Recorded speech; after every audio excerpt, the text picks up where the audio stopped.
Welcome to the deep dive. So today we are looking at a pretty massive stack of blueprints and financial breakdowns for a new premium real estate project in Dubai. It's called Marquis One.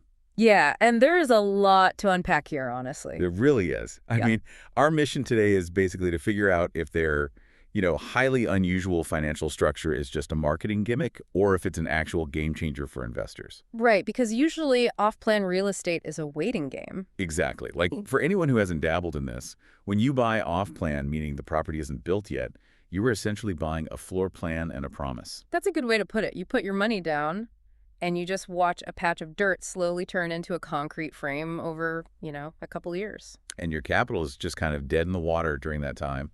It sits there doing absolutely nothing for you until the building is finally finished, you get the keys, and a tenant actually moves in. Which is, that's the classic trade-off investors have accepted for decades. Yeah. You buy off-plan because the entry price is lower than a finished building.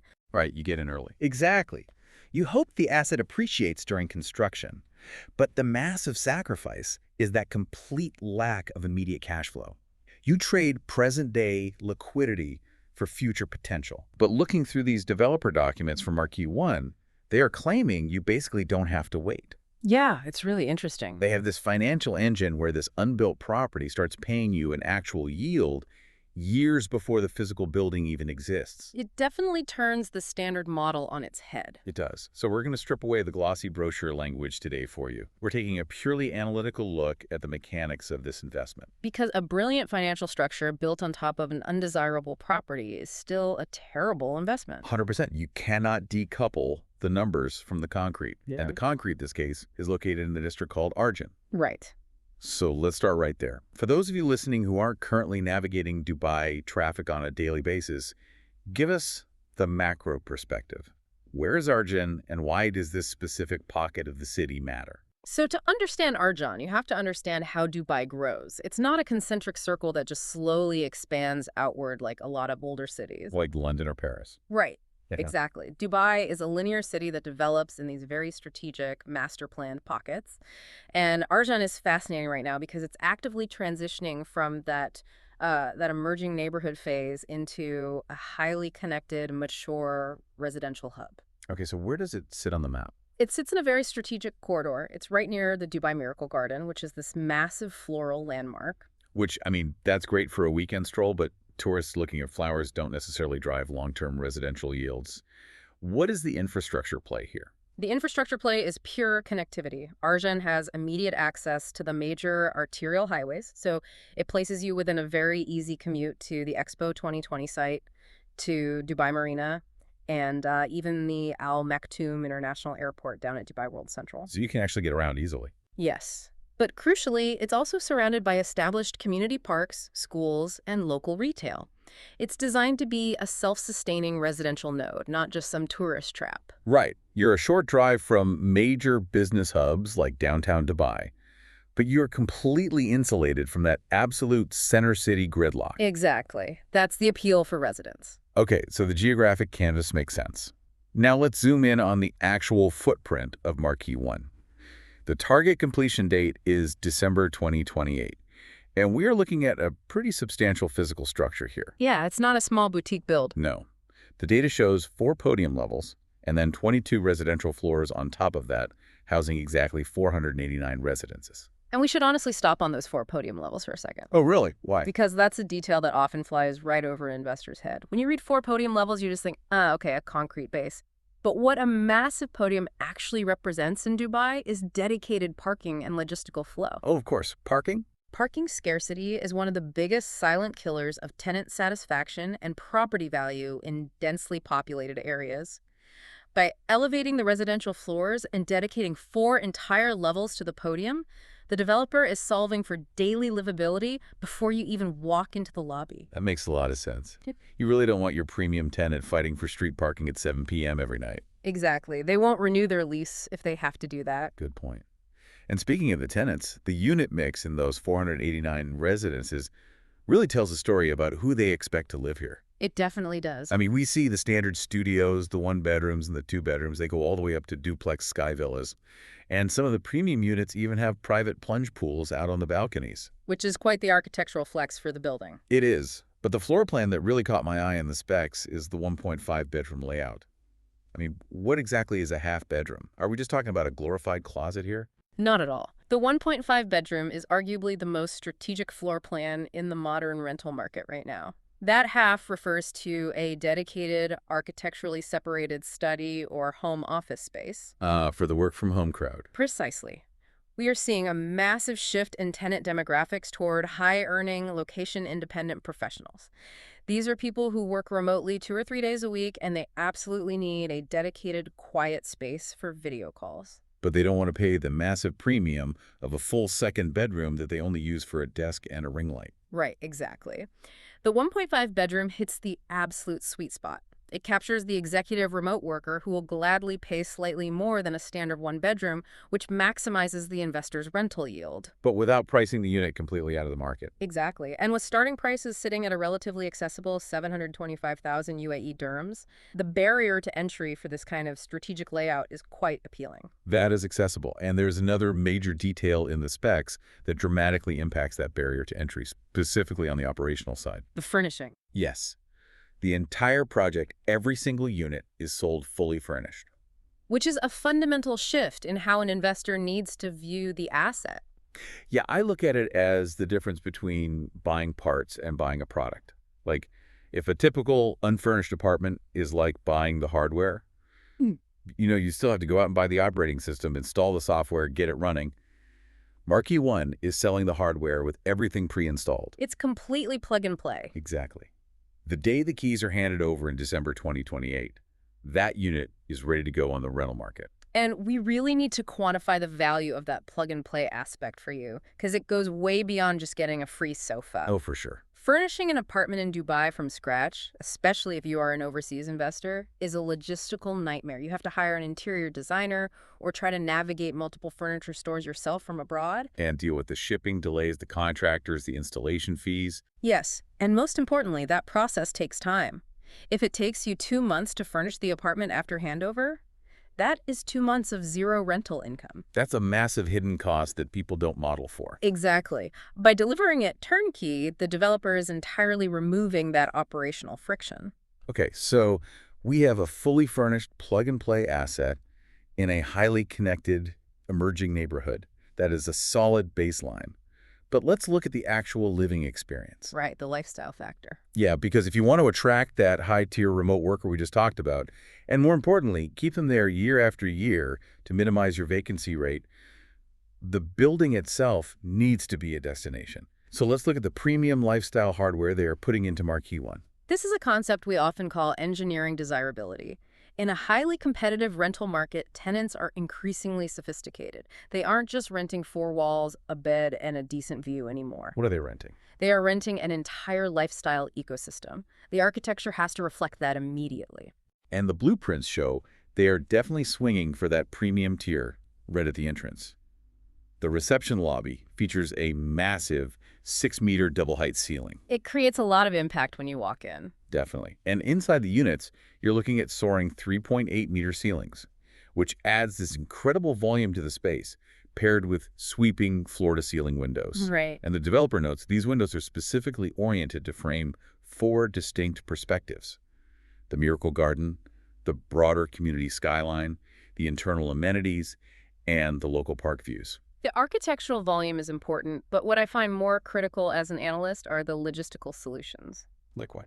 Well, for example, they are installing 7 elevators, including a dedicated, oversized service elevator. Which, again, sounds incredibly boring on paper until you actually live in a high-rise. Precisely. The absolute fastest way to frustrate a premium tenant paying top-dollar rent is making them wait 15 minutes for an elevator every morning because someone on the 14th floor is moving a couch. Yeah, that's infuriating. A dedicated service elevator for maintenance, deliveries, and moving is a massive livability upgrade. It directly impacts tenant retention.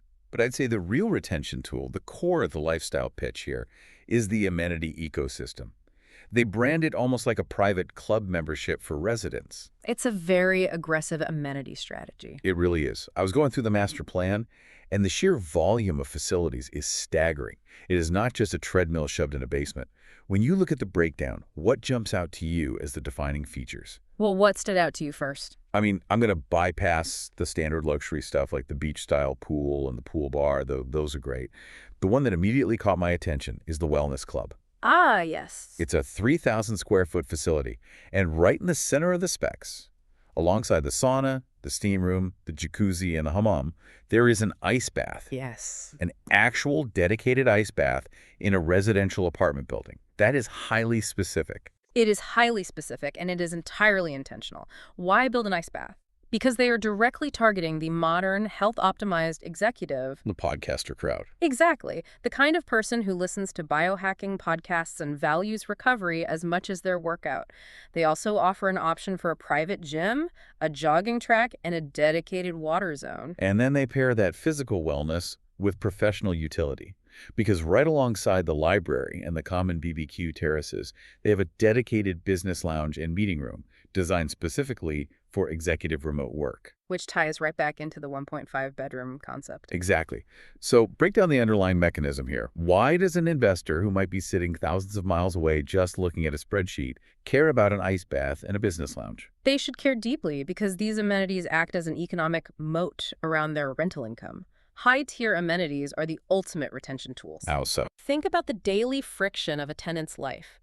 If your tenant works from home 3 days a week in a beautifully designed business lounge downstairs, takes their meetings in the private boardroom, and then starts their morning in the building's ice bath, their entire routine is anchored to that specific building. They're completely hooked into the ecosystem. Exactly.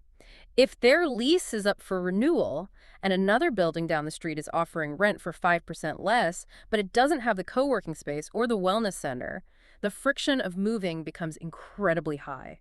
They won't leave. Because they'd have to go buy a gym membership and find a new co-working space. Right. And for you as the investor, high tenant retention means 0 void periods, 0 leasing fees for finding a new tenant, and a highly stable, predictable yield. Okay, the lifestyle trap is set. The tenants won't want to leave. But building a premium ecosystem with hammams and business lounges isn't cheap. Which brings me to the core question of this deep dive. The money. Yes. How does an investor actually pay for a slice of this? We need to transition to the financial scaffolding of Marquis One. The developer has structured the entry points to be surprisingly flexible. To really understand the mechanics, we should first establish the baseline. They offer 2 very standard, structured off-plan payment options. All right, let's walk through those briefly. Plan 1 is what they call the 60/40 standard plan. You put down a 20% initial down payment at booking. Very standard. Yeah. Then, during the entire construction phase, you're paying a very manageable 1% in monthly installments. 6 months after your booking date, there is a single 3% bullet payment, which, for anyone unfamiliar, is just a slightly larger lump sum payment scheduled to catch up on the equity. Right. And then the remaining 40% of the property value is paid in one final chunk upon completion and handover in December 2028. This is a very steady, predictable cash outflow. Paying 1% monthly aligns perfectly with an investor's regular cash flow. It acts almost like an interest-free forced savings account over the construction period. Okay, and then you have Plan 2, the post-handover plan, which stretches the timeline even further. You still start with that 20% down payment. You still pay 40% over the course of construction via those 1% monthly installments. Still tracking. Right. There's a slightly larger 5% bullet payment at the 6-month mark. But here is the shift. When the building is finished in December 2028, you only pay 10%. The final 30% of the property value is paid off at 1% a month for 30 months after the property is handed over to you. Which is an incredibly attractive mechanism because once the property is handed over, it's fully furnished and ready to rent. Ideally, you place a tenant immediately, and their rental income essentially subsidizes or entirely covers those final 30 months of installments. It's a self-liquidating structure. Wait, hold on. I have to jump in and stop you there. Okay. Don't get me wrong. These plans are solid. Spreading out payments past handover lowers the barrier to entry significantly. But I've seen a dozen billboards on Sheikh Zayed Road offering 1% monthly payment plans. This sounds like standard Dubai scaffolding. Our whole premise for this deep dive was a financial game changer. Where is the disruption we promised the listener? And your skepticism is entirely justified. Those first 2 plans are standard, solid scaffolding. The actual disruption, the real reason we are dedicating an entire deep dive to this specific project, is the 3rd option. They call it the immediate ROI plan. All right, the floor is yours. Walk me through the mechanics of the immediate ROI plan. How does it actually work? Under this third plan, the buyer doesn't do installments. They pay 100% of the property value up front at the time of booking. Okay, so a full cash purchase. Yes, but in return for that full capital commitment, the developer contractually guarantees a 9% annual return on investment for 3 years. And the crucial mechanism here is that this yield starts paying out during the construction phase. Let me make sure I'm hearing this correctly, because this completely breaks the traditional rules we established earlier. It does. Usually off-plan real estate is like planting an apple orchard. You buy the land, you plant the seeds, and then you are just waiting years to bake a pie. You wait for the building to finish, you wait to get the keys, furnish it, find a tenant. Your money is locked up in the dirt. Right, your money is locked up. But this immediate ROI plan, it's like the farmer handing you a basket of fresh apples every single month while you are literally watching the trees grow. That's an excellent analogy. The apartment is physically not built yet. There is no tenant paying rent. But you, as the investor, immediately start receiving a 9% return as if the asset is completely finished and fully active. Exactly. It completely re-engineers the risk-reward timeline of off-plan development. If we break down the math on that, a guaranteed 9% a year for 3 years means you are receiving approximately 27% of the property's total purchase value back in cash before you even hold the keys in your hand. Okay, I want to do a reality check here. Let's step away from Marquis One for a second and look at the broader market. Let's say a listener decides to skip off plan entirely. They buy a ready property tomorrow, a finished apartment in Dubai. Okay. They get a tenant in next week. On paper, they might be looking at a gross rental yield of 8 or 9%. But achieving a 9% net yield, like money actually hitting your bank account, is an entirely different story, isn't it? It is exceptionally difficult to achieve a 9% net yield on a ready property. We have to clearly define the difference between gross and net for anyone looking at real estate spreadsheets. Right. The gross yield is the top line number, the total rent collected. But as an investor, you cannot take the gross yield to the bank. Because reality sets in. Right. First, you'd have to subtract the building's annual service charges. Then you pay property management fees. You have to account for the inevitable maintenance costs. You know, when the AC breaks down in July, that comes right out of your yield. Ouch. And crucially, you have to account for void periods. Even a highly desirable building might sit empty for 2 or 3 weeks between tenants while it's being cleaned and repainted. Your costs remain constant, but your income stops. So the math changes fast. Very fast. Once you deduct all of that friction, a 9% gross yield very quickly becomes a 5.5% or 6% net yield. Which highlights exactly why this 9% offer is so unusual. A guaranteed 9% net during construction essentially bypasses all of that real-world market friction. Exactly. There are no building service charges to deduct because the building doesn't exist yet. There are no property management fees, there are no void periods, and there's no broken air conditioning to fix. It is a pure, contractually guaranteed financial yield anchored to a real estate asset. The best way to understand the mechanism is to look at it through the lens of traditional finance. For those 3 years of construction, this property behaves almost exactly like a high-yield fixed-income product, like a corporate bond. Oh, that's an interesting way to look at it. Yeah, you deploy capital, and you receive a fixed, guaranteed yield. But the magic happens at the end of the term. With a bond, you just get your principal back. With Marquis One, at the end of the 3 years, you receive a physical, premium, fully furnished asset in a rapidly maturing neighborhood. Which brings us to what I've been calling the double effect potential in my notes. This is the absolute ideal scenario for an investor. Okay, let's hear it. You deploy your capital today. You lock in that 27% guaranteed cash flow over the 3-year construction period, bypassing all the normal dead space. Then we arrive at December 2028. You get the keys to your turnkey unit. Right. If the property market in Dubai, and specifically the local market in Arjan, has appreciated over those 3 years due to all that infrastructure we talked about, you get a double benefit. You've harvested the massive guaranteed cash flow, and you capture the capital growth of the asset itself. That is the ideal scenario, yes. But we need to pause here and be incredibly analytical because we cannot deal in crystal balls. We must separate the two financial mechanisms at play. The 9% annual cash flow over the next 3 years is a known variable. It is contractually guaranteed by the developer. However, market growth and property appreciation are absolutely never guaranteed. Let's be explicitly clear about that for you listening. Real estate is cyclical. Macroeconomic conditions shift. Global interest rates change. Highways. While Arjan is clearly on an upward trajectory with heavy capital investment, no one knows exactly what the market will look like in December 2028. The capital value of the physical concrete could go up, gonna stay perfectly flat, or it could face downward pressure. Which is precisely why the structure is so fascinating for risk management. As an investor, you evaluate the opportunity knowing that market risk exists. But because 27% of your initial capital is returned to you early through that guaranteed yield, it acts as a massive financial shock absorber. Shock absorber, yeah. It significantly buffers you against potential future market softness. It doesn't eliminate market risk entirely. I mean, nothing does, but it drastically alters your break-even point. The immediate yield is the shock absorber. I love that Right. framing. So when we pull all the lenses together, what are we really looking at here? We've analyzed the physical asset from the ground up.